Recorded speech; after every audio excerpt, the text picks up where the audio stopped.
सुनाऊं तुम्हें मैं दशरथ जनक की कहानी। हम साहस की जिसने रची निशानी। जय रामायण पढ़े अमर पर तराना। सत्य और त्याग से जीवन को है सजाना। आओ सुनाऊं तुम्हें मैं दशरथ जनक की कहानी।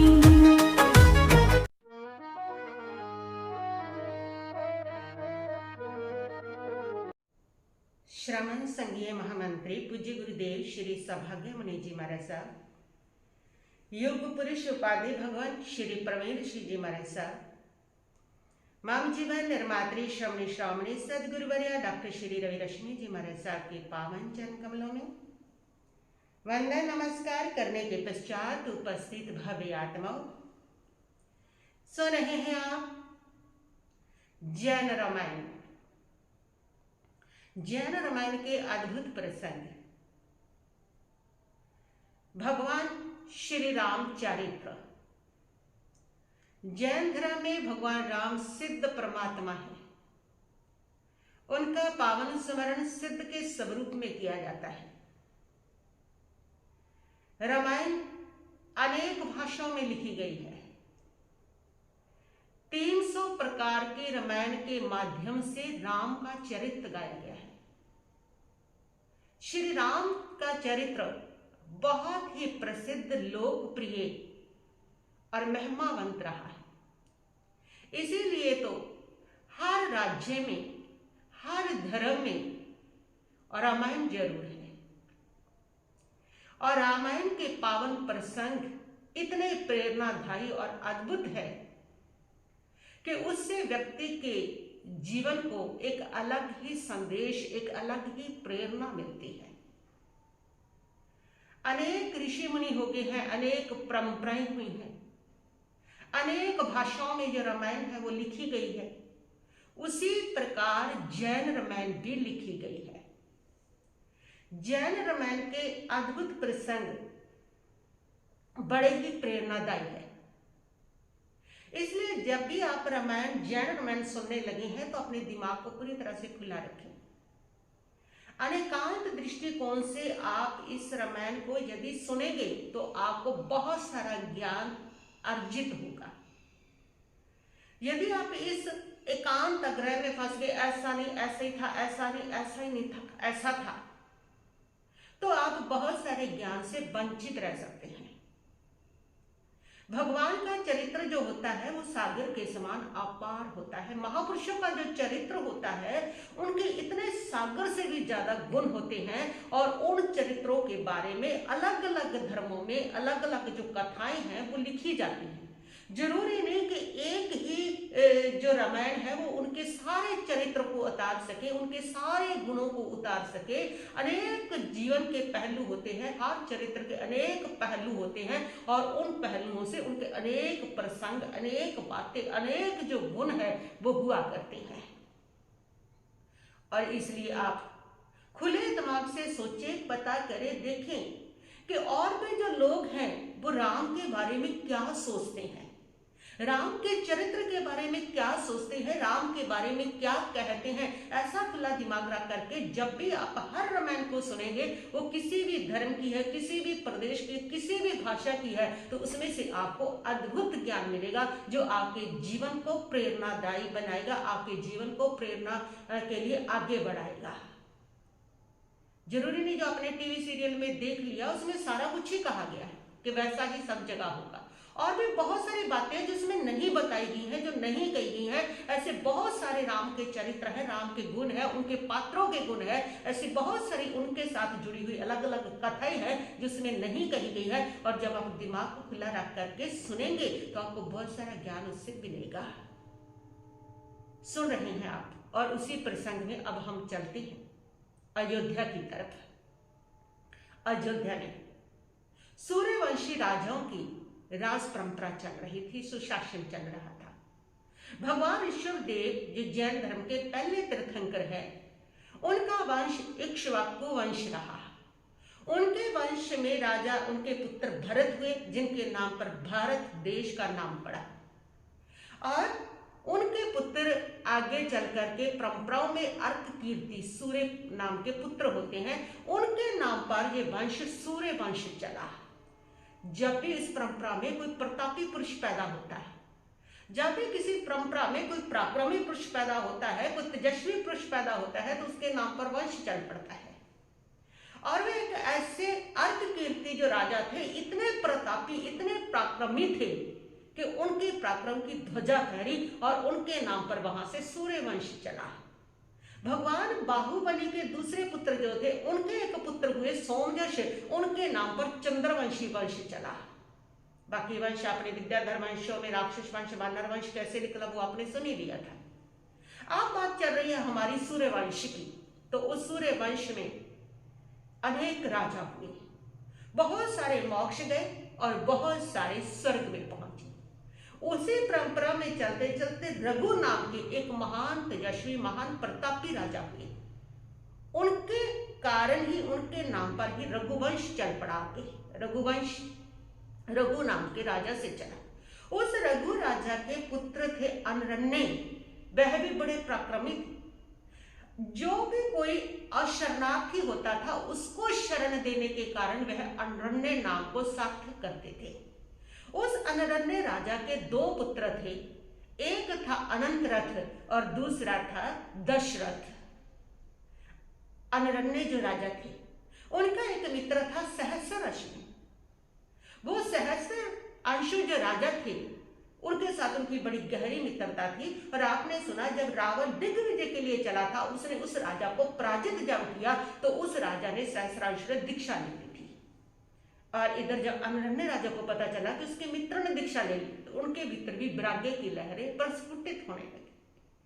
और उनके मन के अंदर वो वैराग्य इतना गहरा पैदा हुआ कि उस समय उनका छोटा पुत्र जो दशरथ था, वो मात्र 1 महीने का था और बड़ा पुत्र अनंतरथ जो था वो उससे काफी बड़ा था। और वे अनंतरथ को राज्य दे करके जब दीक्षा की बात करने लगे, तो अनंतरथ जो था वह भी बहुत ही भव्य जीव था, बड़ा हलोकर्मी था। और उसने कहा कि पिताजी, जो आपके लिए कल्याण का मार्ग है वो मेरे लिए कल्याण का मार्ग क्यों नहीं होगा? जो आपके लिए असार है वो मेरे लिए सार कैसे हो सकता है? मैं राज्य नहीं लूंगा, मैं आपके साथ दीक्षा ही ग्रहण करूंगा। ये समस्या जब सामने आई तो छोटा पुत्र भी 1 महीने का है दशरथ, और अनरण्य राजा जो है वो दशरथ को उत्तराधिकारी बना करके दीक्षा लेकर के निकल जाते हैं। आपको लगा होगा इतने छोटे बच्चे को दे करके चले जाना क्या उचित है? एक बात हमेशा याद रखिए, जहां किसी के भीतर वैराग्य की तरंगे उठती है ना, उन वैरागी चरणों को कोई नहीं बांध सकता है। कोई भी मोह, कोई भी ममता, कोई भी प्रलोभन, कोई भी राज्य उनको बांध नहीं सकता है। ये भीतर से उठती हुई वैराग्य की लहरें हैं।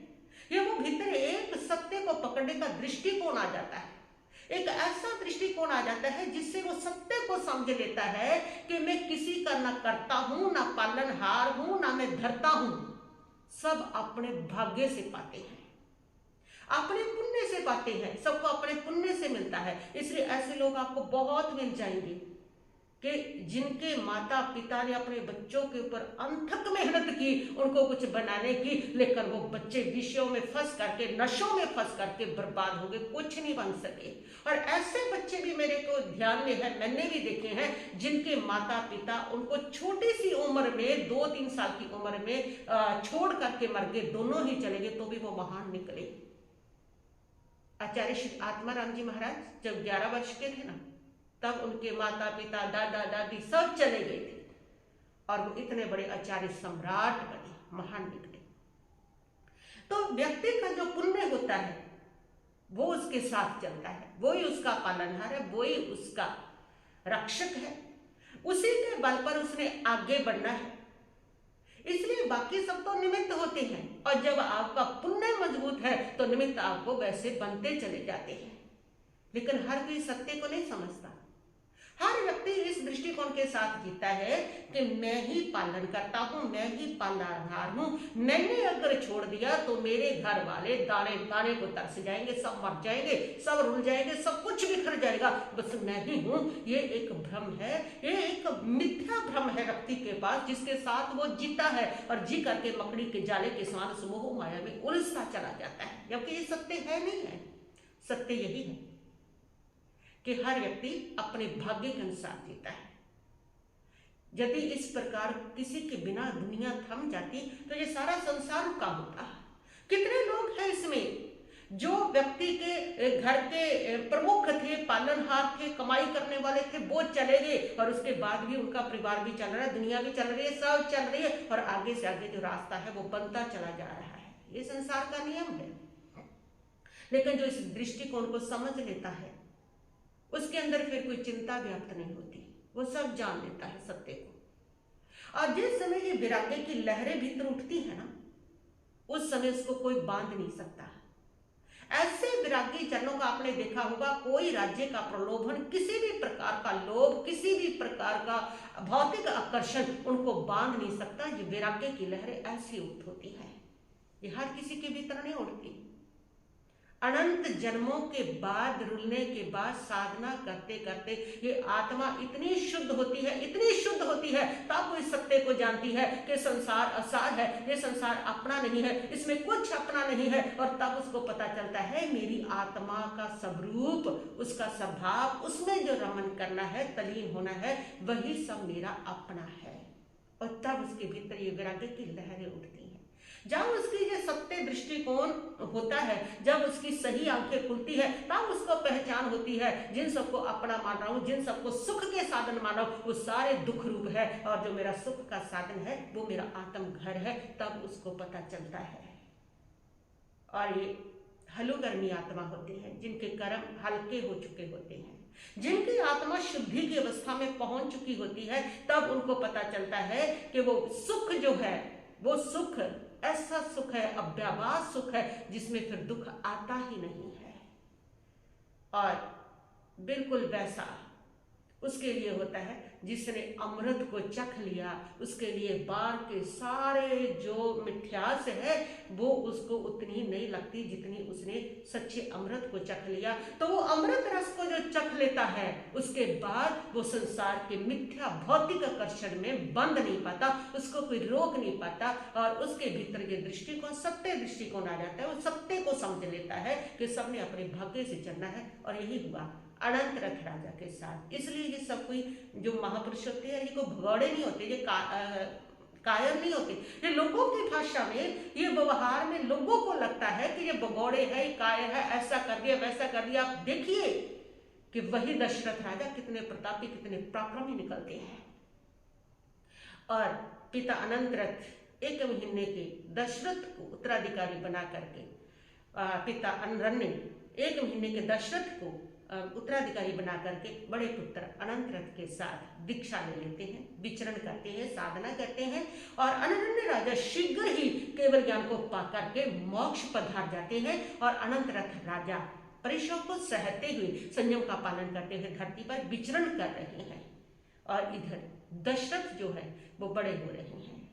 और जैसे जैसे बड़े हो रहे हैं, वैसे वैसे बाल्यावस्था में जिम्मेदारी आने के कारण उनकी कुशलता में और उनकी कर्तव्य निष्ठा में निखार ही आता है। जाते किसी के ऊपर जिम्मेदारी डल जाती है ना, तो उस समय उस व्यक्ति के जीवन के अंदर निखार आता है उस जिम्मेदारी से। आप मर्जी जब भी देख ली, मैंने कई ऐसी माताओं को सुना कि उन्होंने अपने बच्चों को, 5-7 साल के बच्चों को हॉस्टल में डाल दिया कि वहाँ उनका अच्छा जीवन बनेगा। उन्होंने बताया कि महाराज जी, वो बच्चा जब हॉस्टल से आते हैं वो, और जो घर में रहते हैं वो, उनमें दिन रात का अंतर है। मेरे को औरत ने बताया कि मेरा छोटे से बच्चे को मैंने हॉस्टल में डाल दिया, और वो बच्चा जब घर पे आता है ना, 8-7 साल का ही है, अपना सुबह जो बिस्तर है उसको उठाना, अपने कपड़ों को शाम को चेंज किया, उसको तय लगा करके रखना, हर चीज को सिस्टमेटिक रखना, समय पर उठ जाना, समय पर काम करना। उसके जीवन में इतना अनुशासन है। लेकिन जो घर पर है ना, वो तो हाथ ही नहीं लगाते, उनको पता ही नहीं हमने कपड़ों को तय भी लगानी है, हमने कपड़ों को इकट्ठा भी करना है, हमने समय पर उठना है, उनको हम इस प्रकार उठाते चले जा रहे हैं। तो इस प्रकार जब व्यक्ति के ऊपर जिम्मेदारी पड़ती है ना, तो उसके अंदर निखार ज्यादा आता है, उसका वक्त तब निखरता है। जितने बच्चे विदेश जा रहे हैं ना, लोग +2 पढ़े बच्चों को विदेश भेज रहे हैं, और वो बच्चे वहां पर जा करके अपने आप को सेटल कर रहे हैं। और यहाँ पर बड़े बड़े बच्चे 25-25 साल के होकर के भी जब तक माता पिता उनके सिर पे रहते हैं तब तक, और जो माता पिता अपने साथ दुकान पे बैठा लेते हैं उनका तो 40 साल के होकर के भी परिपक्वता नहीं आती है। तो इस प्रकार जब जिम्मेदारी किसी के ऊपर डाल दी जाती है तो उस जिम्मेदारी के साथ उसके व्यक्तित्व में निखार आता है। छोटी उम्र में जिम्मेदारी होने के कारण हालांकि मंत्री लोग सारे उनको इस प्रकार संभाल रहे थे और मंत्री लोगों उनके साथ चल रहे थे, वो उस अनुशासन को उनके साथ चला रहे थे, लेकिन फिर भी उस जिम्मेदारी के कारण दशरथ के जैसे जैसे उम्र बड़ी हुई वैसे वैसे उनके पराक्रम में और उनकी कर्तव्य निष्ठा में निखार आने लगा। जैसे ही वो यौन अवस्था तक पहुंचे तब तक तो दशरथ राजा की कीर्ति चहुं दिशाओं में फैली और लोग उनके शासन को सुशासन कह करके प्रशंसा करने लगे। उनके राज्य में एक भी व्यक्ति दुखी नहीं था। वे हर पल ध्यान रखते थे, अपनी प्रजा के हित के लिए जो कर सकते हैं वो करते थे, अपनी प्रजा को पुत्रवत समझते थे और अपनी प्रजा के लिए वो रात्रि को वेश बदल करके उनके सुख दुख की सुध लेने के लिए जाते थे और जो दुखी मिलता था उसका दुख दूर करने में तुरंत लग जाते थे। इसलिए उनके राज्य में कोई दुखी नहीं था और उनके राज्य की प्रशंसा चहुं और पब्लिक करती थी, जनता करती थी।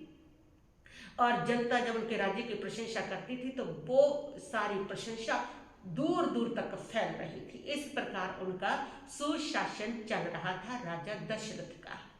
और उनकी इस प्रशंसा को सुन करके दर्भस्थल के राजा सुकौशल की पुत्री थी अपराजिता, बहुत ही सुंदर, बहुत ही खूबसूरत, और वह योग्य वर की तलाश में थे। और दशरथ की प्रशंसा सुन करके उन्होंने अपनी इस अपराजिता पुत्री की शादी दशरथ के साथ की और इसको आम जनभाषा में इसका दूसरा नाम जो था वो था कौशल्या।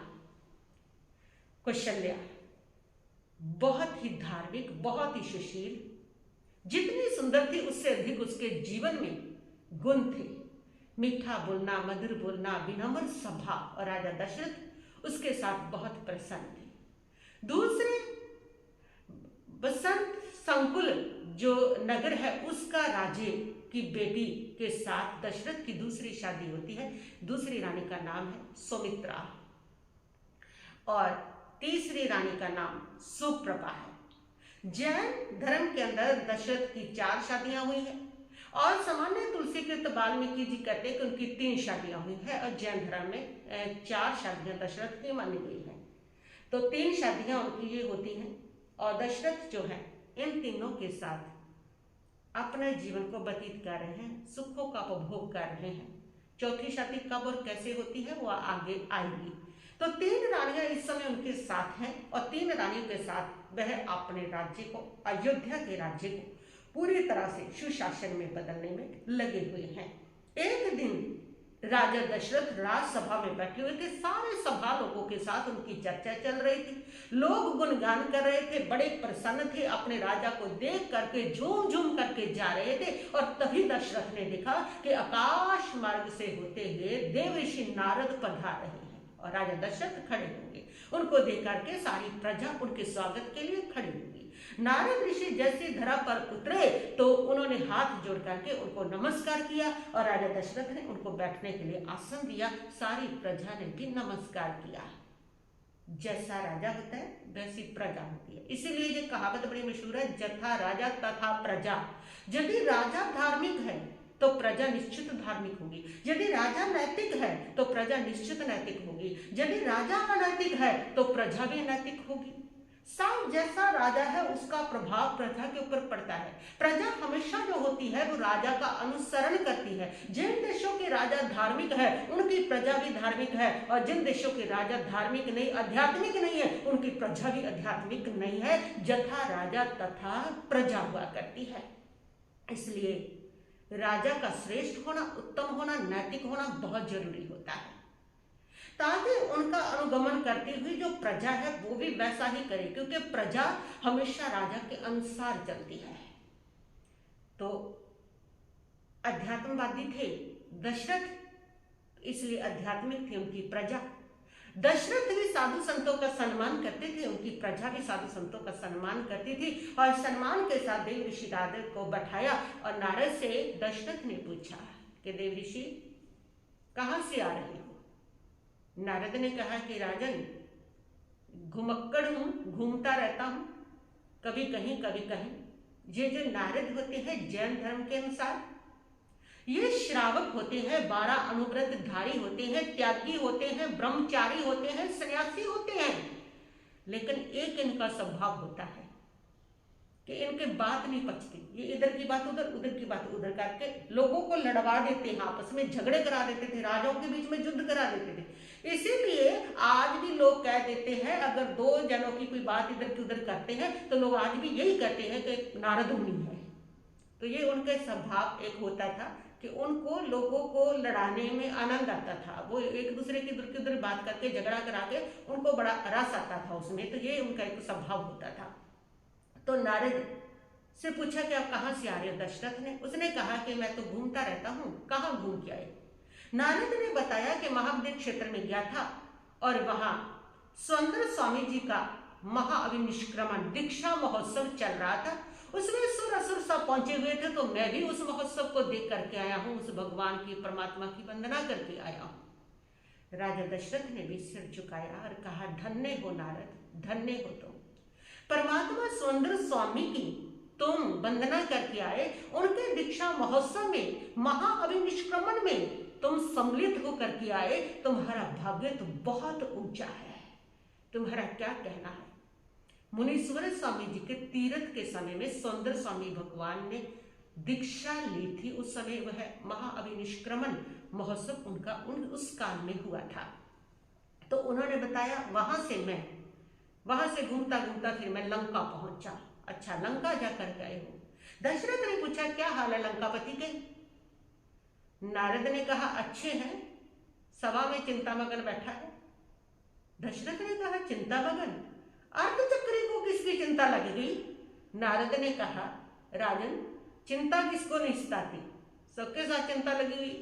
किसी को पुत्र की चिंता, किसी को कुपुत्र की चिंता, किसी को धन की चिंता, किसी को स्त्री की चिंता, किसी को पड़ोसी की चिंता, किसी को दुश्मन की चिंता, किसी को राज्य की चिंता, किसी को किसी की चिंता, किसी को किसी की चिंता। चिंता तो सारे जीवनों के साथ लगी हुई है। ऐसा कौन सा जीवन है जिसके साथ चिंता नहीं है? चाहे बड़े बड़े प्रतापी राजा हुए, चाहे चक्रवर्ती हुए, चाहे अर्ध चक्रवर्ती हुए, चाहे कितना भी व्यक्ति भाग्यशाली है, कितना ही बात से सुखी दिखाई देता है, हर व्यक्ति को चिंता तो लगी ही हुई है।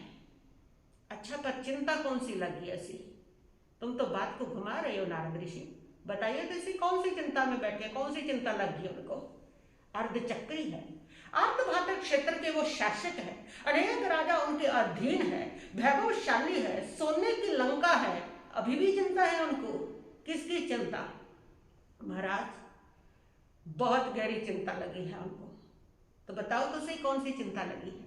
दशरथ ने जब कहा तो नारद ऋषि ने कहा कि दशरथ, ना पूछो तो अच्छा है, तुम पूछोगे तो चिंता तुम्हें भी लग जाएगी, फिर तो मैं जरूर पूछूंगा।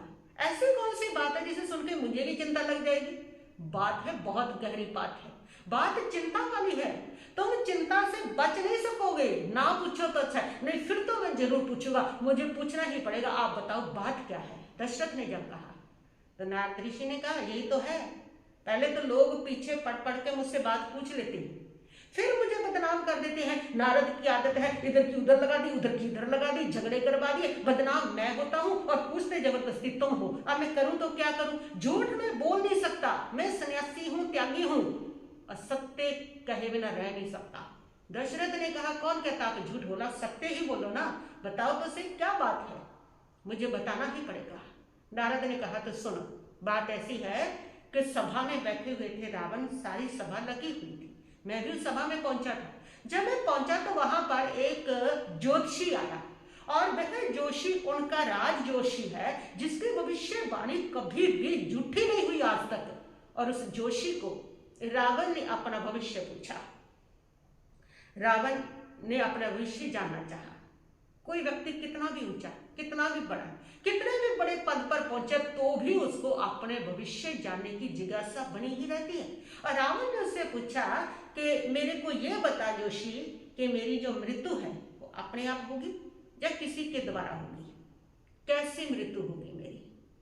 मृत्यु की चिंता भी हर व्यक्ति को रहती है, पता नहीं कैसे मरेंगे, पता नहीं बुढ़ापा कैसा होगा, पता नहीं बुढ़ापे में सेवा होगी ना होगी, पता नहीं मौत किस तरीके से होगी। ये भी लोगों के जीवन का बहुत बड़ा सब्जेक्ट है कि मृत्यु कैसे होगी, पता नहीं कैसे मरेंगे हम। तो ये चिंता उनको भी सता रही थी। तो उन्होंने जब जोशी से पूछा तो जोशी ने बताया कि राजन, तुम्हारी मृत्यु अपने आप तो नहीं होगी, मरना तो सबको है। रावण ने कहा कोई बात नहीं, मृत्यु तो सबकी होनी है, अमर तो सिर्फ एक परमात्मा है, बाकी कोई अमर नहीं है, सबको मौत मिलनी ही मिलनी है। मैं मृत्यु से नहीं डरता, लेकिन सत्य जानना चाहता हूं कि मेरी मृत्यु होगी कैसे। उस जोशी ने कहा तुम्हारी मृत्यु अपने आप नहीं होगी, तुम्हारी मृत्यु अयोध्या के राजा दशरथ के पुत्र के हाथों से मिथिला के राजा जनक की पुत्री के कारण वजह से होगी। ये सुनकर के भविष्य वहां बैठा हुआ था, अपने बड़े भाई की ये मृत्यु सुनकर के वो घबरा गया। उसने कहा कि माना जोशी, तुम्हारी सारी बातें सत्य होती है, तुम्हारी बात आज तक झूठी नहीं हुई, लेकिन तुम्हारी इस बात को झूठी मैं करूंगा। अपने भाई के प्राणों की रक्षा मैं करूंगा, कोई नहीं इस धरा पर जो मेरे भाई के प्राण ले सके, मैं करूंगा इसकी रक्षा और तुम्हारी बात को असत्य सिद्ध कर दूंगा। जैसे भविष्य ने अपने आसन से उठ करके ये कहा तो रावण ने बड़ी ही जिज्ञासा के साथ उसकी तरफ देखा और पूछा कि तुम क्या करोगे। उसने कहा मैं करूंगा, मैं ये करूंगा कि मैं वहां जाऊंगा, जा करके मुझे पता है दशरथ के अभी तक कोई पुत्र नहीं है और ना ही कोई रानी उनकी गर्भवती हुई है, और उधर मिथिला राजा जनक के भी कोई संतान नहीं है। मैं अभी जा करके जनक और दशरथ दोनों को समाप्त कर दूंगा। बस फिर क्या है, ना रहेगा बांस और ना बजेगी बांसुरी। कहां से उनके पुत्र पैदा होंगे, कहां से जनक दलारी पैदा होगी और कहां से तुम्हारी मृत्यु होगी, कौन मारेगा फिर तुम्हें। मैं काम ही समाप्त कर देता हूं, मैं वो निमित्त ही समाप्त कर देता हूं, मैं वो कारण ही समाप्त कर देता हूं। और भविष्य ने जब ये कहा तो रावण के चेहरे पे प्रसन्नता आ गई। रावण ने कहा भविष्य बहुत अच्छा, जो मर्जी तुम करो, मेरा सहयोग तेरे साथ है, बहुत अच्छा, जैसा तुम चाहो वैसा तुम कर सकते हो। लेकिन हाँ, रावण ने कहा यह मैं जरूर कहूंगा, जितना कम हिंसा में काम चल जाए उतना अच्छा है। मेरे निमित्त तुम हिंसा करोगे, अगर एक को मार करके काम चलता है तो फिर जनक को क्यों मारना है। दशरथ को जब मार दिया तो ऐसा तुम देख लेना, अपने हिसाब से कम हिंसा में काम करना। ये रावण ने उनको कहा। व्यक्ति अपने जीवन के लिए, अपने प्राणों को बचाने के लिए भी पाप करता है। चारण सूत्र में भगवान ने हिंसा के 6 कारण बताए, उसमें ये भी बताया है लोग के लिए, सम्मान के लिए, इज्जत के लिए, अपने जीवन के लिए व्यक्ति हिंसा करता है। जब भी तुम्हें खतरा मालूम होना है कि मुझे कोई मारेगा तो मुझसे पहले उसको मार देते हो कि वो ना मुझे मारे, मैं बच जाऊं। तो अपने जीवन के लिए भी व्यक्ति हिंसा करता है। तो यही वहां पर हुआ और नारद ने बताया कि अब ये वार्तालाप वहां पर हुई और जैसे मैंने सुना भविष्य तो अभी तैयारी में लगा है, तो मैं पहले ही शीघ्र गति से चल करके तुम्हारे पास पहुंच गया ताकि तुम्हें बता सको और तुम अपनी सुरक्षा कर सको। और ये सुनकर के दशरथ का चेहरा भी उतर गया, पूरी प्रजा का चेहरा उतर गया, मंत्री का चेहरा भी उतर गया कि ये तो बड़ी गलत बात होगी, अब क्या करें। और नारद जाने लगे तो उन्होंने पूछा कोई उपाय बताएं। नारद ने कहा उपाय तुम खुद करो, तुम्हारे पास बुद्धि है, मंत्री है, तुम उपाय करो अपने आप, मैं जाता हूं। दशरथ ने कहा तो ठीक है, लेकिन तुम जाते जाते मिथिला नरेश जनक को भी ये संदेश दे दो ताकि वो भी अपनी सुरक्षा कर ले। नारद ने कहा ठीक है, और नारद मिथिला के नरेश जनक के पास पहुंचे, उनको ये संदेश दिया। और इधर सारे मंत्रियों ने बैठ करके बुद्धि लगाई और बुद्धि में यही लगाया कि दशरथ को कहा कि रात्रि के अंधेरा होते ही तुम तो जंगलों के लिए निकल जाओ, पीछे से तुम्हारा एक पुतला बनाते हैं, उस पुतले में लाख भर देते हैं खून की और उसको महलों में अंतपुर में रख देंगे, भविष्य आएगा उसको मार के जो भी करना चला जाएगा और तुम्हारी सुरक्षा हो जाएगी। इस प्रकार उन्होंने ये एक पूरी योजना तैयार कर ली और राजा दशरथ संध्या होते ही राजमहल से बाहर निकल गए, जंगलों में चले गए। पीछे से उनकी हूबहू एक ऐसी मूर्ति बनाई, बिल्कुल वो जीवंत इंसान दशरथ ही लग रहे थे। उनके बीच में लाख भर दी उनकी अंदर ताकि जब वो सिर काटे तो खून बहे, लाख भर दी। और ऐसे ही उपाय इधर जनक ने भी किया, उनकी भी मूर्ति बना के महलों में रख दी और जनक भी जंगलों में निकल गए और दोनों ही जंगलों में भटकते भटकते आगे मिल गए।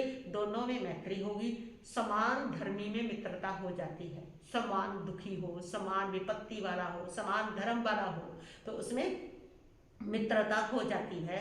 तो इस प्रकार आप जब भी देखेंगे ना कि जैसे समान स्वभाव वाला मिलता है उसके साथ शराबी के साथ मित्रता तभी हो जाएगी, ज्वारी के साथ हो जाएगी, साधु की साधु के साथ हो जाएगी, असाधु के साधु के साथ, चोर की चोर के साथ, डाकू की डाकू के साथ, समान विपत्ति में जो फंसते हैं उनकी कर्जदार के साथ हो जाएगी, वो उसका सुख दुख उसको सेम लगेगा, शेयर करेगा उसके साथ। तो इस प्रकार समान धर्मी की जो दोस्ती है वो हो ही जाती है। तो दोनों एक ही विपत्ति के मारे थे, दोनों मिले, बातचीत हुई, दोनों में इधर उन दोनों में दोस्ती हो जाती है। और इधर जो भविष्य है वो आता है और वो तो आकाश मार्ग से शीघ्र पहुंच जाते थे, विद्याधारी थे। आकाश मार्ग से पहुंचे और राजा दशरथ के महलों में जब वो पहुंचा तो उसने सारा देखा, अंतपुर का है, रात को कहाँ सो रहा है देखा, और अंतपुर में जाके उसने देखा कि दशरथ पड़ा हुआ है और रात्रि का तीसरे पैर में। उसने अपनी तलवार का वार जैसे किया तो गर्दन वो पड़ी जा करके, और जो लाख भरी थी वो खून की तरह से बहगी। और विभीषण जो है उसने समझ लिया कि दशरथ गया, लेकिन अभी भी उसको शंका है कि पूरी तरह से कच्ची बात ना रह जाए, पूरी तरह से मैं इसको जान लूं, इसलिए देखूं तो उसे क्या क्या होता है। और उसने छिप करके देखा कि चौथा पैर होते ही जैसे रानियां आई, उनकी तो योजना बनी हुई थी, वो आकर के रोने लगी, क्रंदन करने लगी, सारे शोक हुश फैल गया, पूरे राज्य में शोक फैल गया। और सुबह वैसे ही उनकी अर्थी बनाई गई, संस्कार किया गया। भविष्य ने सब कुछ आंखों से देखा, और जब उनका संस्कार हो गया और शोक सभा सारी चल पड़ी तो भविष्य भी वहां से निकल गया और रावण को आकर के कहा कि भैया निश्चिंत रहिए, आपको मारने वाला पैदा होने के मैंने सारे आसार ही खत्म कर दिए हैं, अब कोई आपको नहीं मार सकेगा। ना दशरथ रहा तो भविष्य लौट गया, जनक के पास नहीं पहुंचा। भविष्य को लगा कि क्या करना, जनक का पुत्री क्या करेगी, मारना तो दशरथ के बेटे ने था और उनको समाप्त कर दिया, फिर जनक को क्यों मारना है। और वहां से भविष्य ये सोच के लौट गया था। उनको उसने कुछ नहीं कहा, जनक को कुछ नहीं कहा। तो इधर भविष्य पहुंच करके रावण जो है वे अपने में मस्त होता है। थोड़ी देर के बाद भविष्य को ये रियलाइज जरूर होता है कि मैंने गलत किया, मैंने दशरथ को मारा नहीं, हिंसा बहुत बड़ा पाप हो गया मुझसे। थोड़ी देर के बाद वो उसका पश्चाताप भी करता है, उसको रियलाइज भी होता है, पर उस समय वो भावावेश में था अपने भाई के प्राणों की रक्षा के लिए, और इधर वो अपनी मस्ती में रह रहे हैं। वो इधर दशरथ और जो जनक है वो चलते चलते उत्तरापथ की ओर जाते हैं और वहां से कौतिक मंगल नगर में पहुंचते हैं। आगे क्या होता है सुनेंगे तो आपको पता चलेगा। बस इतना ही कहती हुई मैं अपने वक्तव्य को यहीं पर स्थगित करती हूँ। ओम शांति शांति।